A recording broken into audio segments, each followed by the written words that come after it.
আপনারা যারা job exam দিতে যাচ্ছেন, তো তাদের জন্যেই আজকের এই রুলসটি।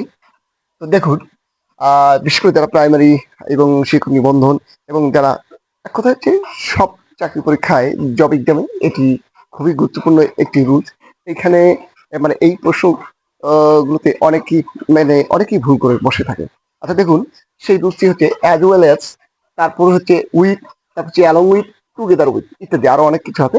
তারপর যে ইত্যাদি দ্বারা দুই বা ততোধিক সাবজেক্ট যুক্ত হলে ভার্বটি প্রথম সাবজেক্ট, পার্সন ও নাম্বার অনুসারে বসে।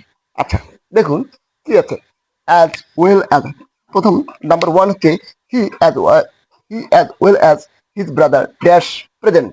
আচ্ছা দেখুন এখানে কি আছে, অ্যাজ ওয়েল অ্যাজ আছে, কি আছে, অ্যাজ ওয়েল অ্যাজ আছে।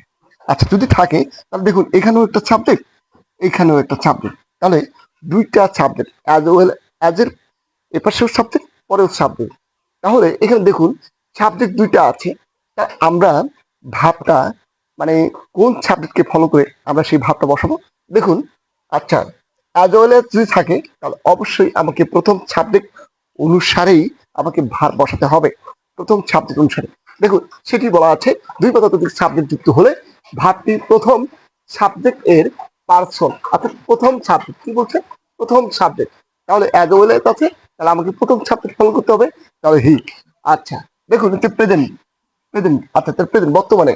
আচ্ছা বর্তমানে, আচ্ছা তাহলে দেখুন এই ওয়ারটা কি হবে, এই যে ওয়ার হচ্ছে ওয়াজ অথবা ওয়ার, তাহলে এটা হচ্ছে আমাকে অ্যাজ ওয়েল অ্যাজ আছে, তাহলে হচ্ছে হিটা হচ্ছে সাবজেক্ট, তাহলে এই অনুযায়ী ভার বসাতে হবে, হির সাথে ওয়ার হবে না, ওয়াজ বসাতে হবে, ওয়াজ।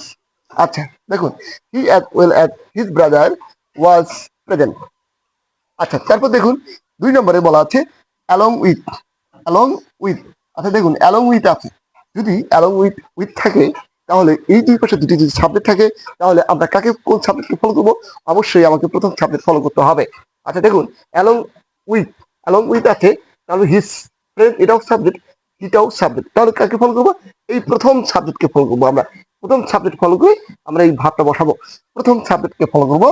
তাহলে দেখুন হিটা হচ্ছে থার্ড পারসন সিঙ্গুলার নাম্বার, তাহলে হ্যাভ না হয়ে কি হবে, হ্যাজ হবে।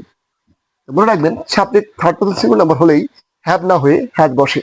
আচ্ছা তাহলে আজ এ পর্যন্ত, থ্যাংক ইউ ভেরি মাচ।